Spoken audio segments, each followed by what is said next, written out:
ইরানে যুক্তরাষ্ট্রের আর প্রতিবেশী দেশগুলোতে তেহরানের হামলা পাল্টা হামলার পালা স্থগিত থাকলেও বন্ধ নেই কথার লড়াই।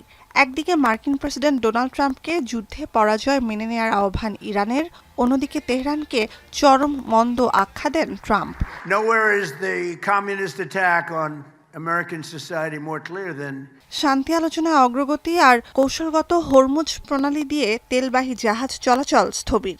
সংঘাতের সমাপ্তির কোনো লক্ষণ দেখা যাচ্ছে না যুদ্ধরত কোনো পক্ষের দিক থেকেই। এ অবস্থায় যুদ্ধের প্রভাবে মার্কিন জনগণকে জ্বালানির বাড়তি দাম মেনে নেওয়ার আহ্বান প্রেসিডেন্টের।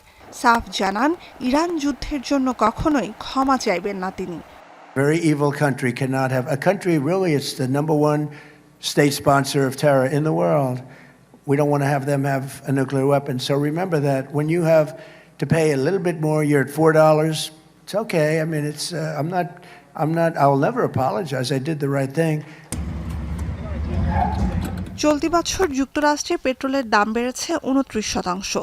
যুদ্ধের প্রভাব পড়েছে ইরানের অর্থনীতিতেও, কিন্তু তাও ট্রাম্প প্রশাসনের সাথে নতুন করে আলোচনা শুরু করার বিষয়ে এখনো কিছু ভাবেনি ইরান।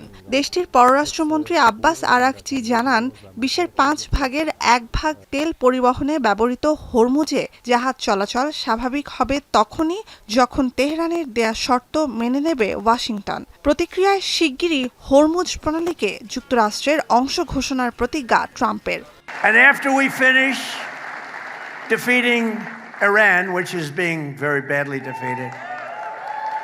শিয়া বাটার ও ভিটামিন সমৃদ্ধ লিলি বিউটি সোপ, তারুণ্যময় উজ্জ্বল ত্বকের জন্য। Pretty soon I'll be declaring the Hormuz Strait a territory of the United States.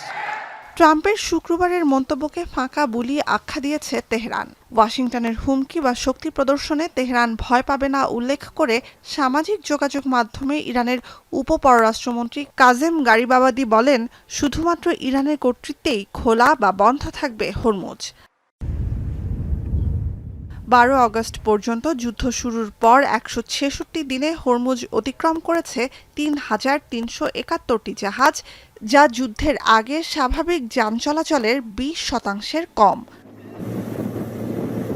Nuzhat Kamal, এখন বিশ্ব।